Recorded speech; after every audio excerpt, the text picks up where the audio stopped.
menjaga dan menyimpan rahasia atas harta berharga yang terdapat di baliknya.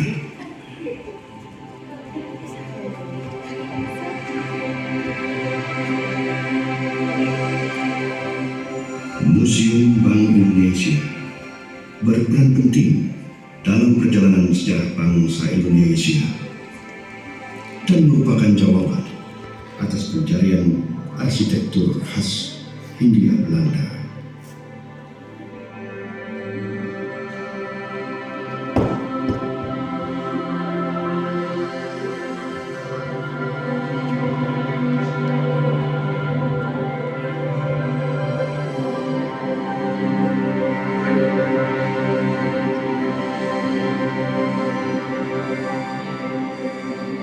Rasa keingintahuan atas sejarah di balik keindahan Museum Bank Indonesia akan membawa kita kembali pada cerita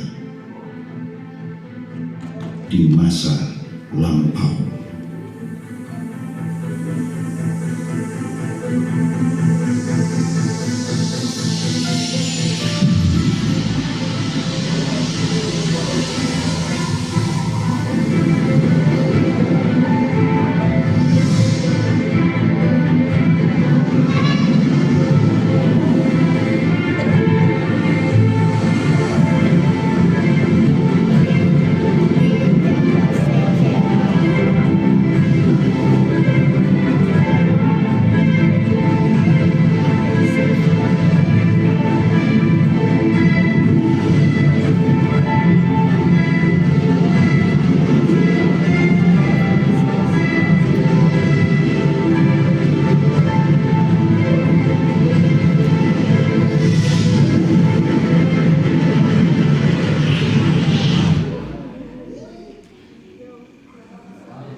Pada abad kelima, Kalapa, bagian dari wilayah Sunda, sebuah pelabuhan kecil yang berada di muara Sungai Ciliwung, telah menjadi salah satu pusat perdagangan di Nusantara.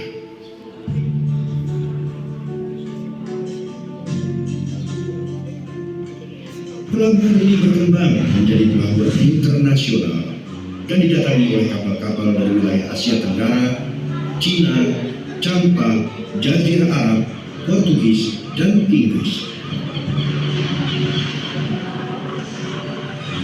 Pada tahun 1619, Jan Pieterszoon berhasil menaklukkan Jayakarta, menjadikannya basis dan pusat perdagangan VOC di Asia Tenggara yang diberi nama Batavia. Tahun 1799, VOC mengalami kebangkitan. Nusantara kemudian berganti nama menjadi Hindia Belanda.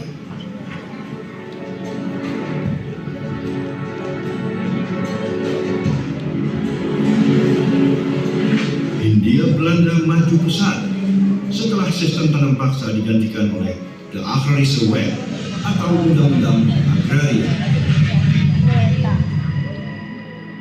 Penanaman modal swasta turut mendukung laju perekonomian Batavia yang berperan sebagai ibu kota Hindia Belanda pada saat itu.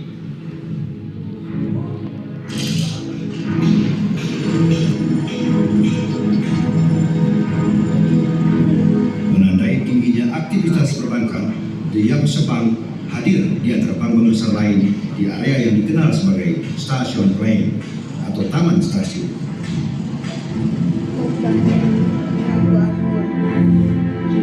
Menempati bangunan bernama Bin Hospital, sebuah rumah sakit yang terletak di dalam tembok kota Batavia pada masa VOC.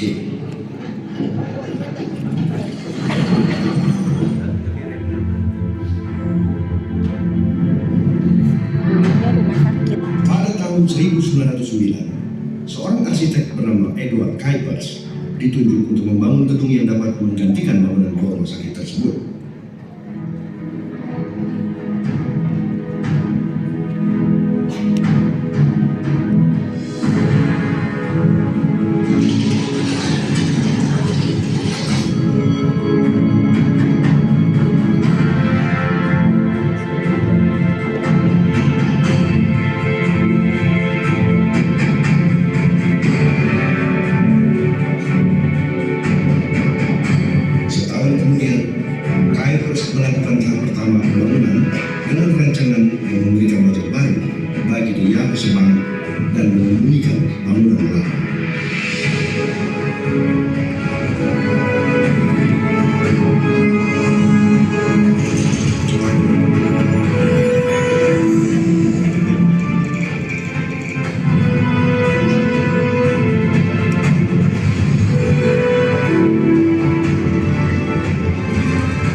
berfungsi sebagai lantai utama di mana pelayanan perbankan diberikan.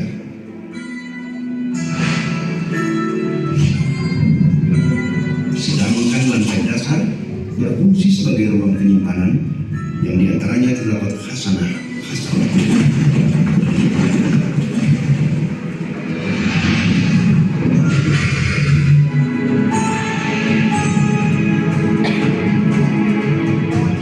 Beton bertulang dan jalinan besi baja ulir melapisi seluruh lantai, dinding, dan plafon ruang khasanah di Yapa Sepang.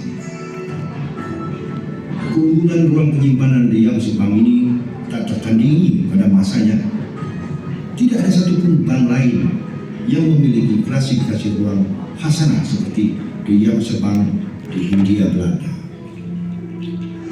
Keistimewaan lain dari pembangunan di Yapa Sepang adalah penggunaan teknologi mesin ancak atau steam pay machine dalam pemasangan 300 tiang ancak.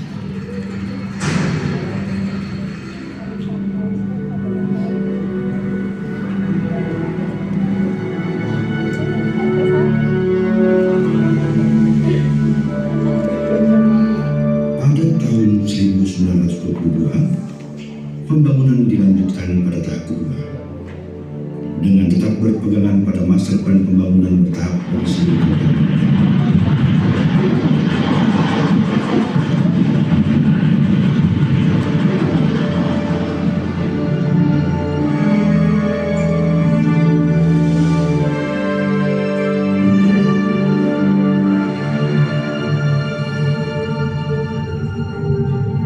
Tak berselang lama, tahap ketiga dari pembangunan dilaksanakan pada tahun 1924, ditandai dengan pembongkaran area rumah sakit.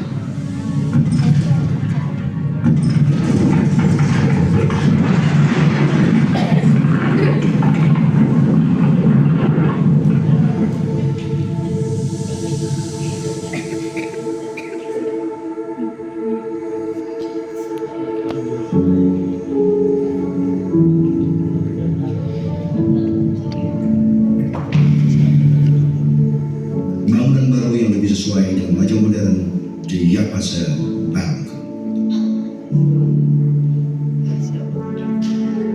Beberapa saat sebelum ulang tahunnya yang ke-100 di tahun 1928, proses pembangunan tahap ketiga pun selesai.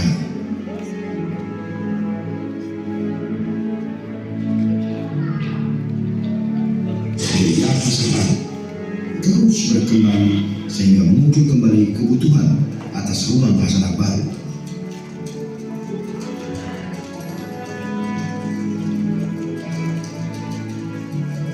Untuk memenuhi kebutuhan tersebut, pembangunan tahap keempat dilakukan pada tahun 1933.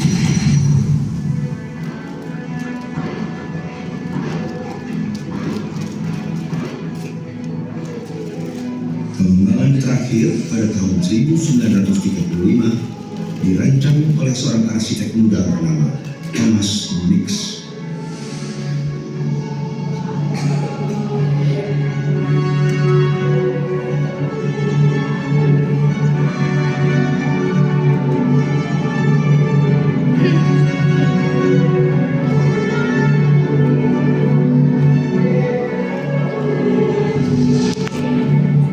Studi dan perbandingan atas komposisi arsitektur yang dilakukan Nix membuahkan usulan untuk kembali menambahkan bangunan pada bagian muka.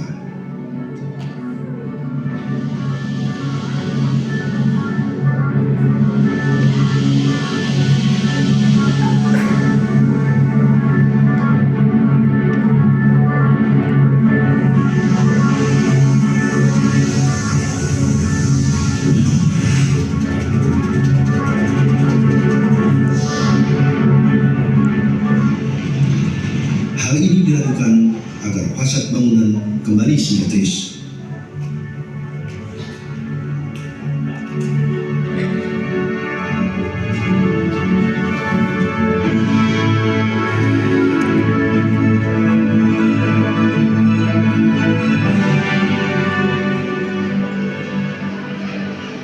Pembangunan tahap terakhir ini selesai di tahun 1937.